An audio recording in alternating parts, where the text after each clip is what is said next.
तर मुंबई महापालिका निवडणुकीत महायुतीला स्पष्ट बहुमत मिळालं। त्यानंतर शिवसेना आणि भाजप नेत्यांची सत्ता स्थापनेसाठी आज एक महत्त्वाची बैठक होती आहे।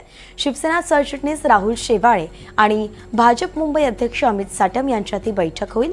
या बैठकीला भाजपचे वरिष्ठ नगरसेवक प्रभाकर शिंदे आणि शिवसेना उपनेत्या शीतल म्हात्रेही उपस्थित राहतील।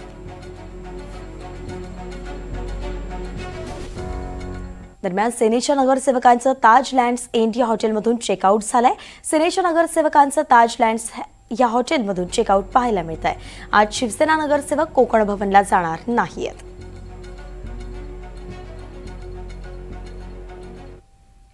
मागील 3 दिवसांपासून आपण या ठिकाणी आहात। आज आपला मुक्काम फायनली संपतोय का आणि नेमकी रणनीती काय असणार आहे?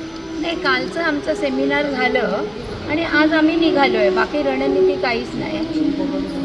मॅडम, आज कोकण भवनला वगैरे काही जाणार आहात का पुन्हा? ते बघूया आता। ठीक आहे। नक्की आता पॅकअप चेकआउट आता कुठे मॅम? काय मेसेज मॅम दिलेला आहे एक्झॅक्टली? नाही, काही मेसेज नाही दिलेला आहे। शिबिर होतं, सेमिनार होतं, ओके, ते झालं। आता कुठे? आता परत आपल्या घरी की काय? कुठे कॉन्स्टिट्युन्सी? कॉन्स्टिट्युन्सी घरी काय करायचं आता? कॉन्स्टिट्युन्सीमध्ये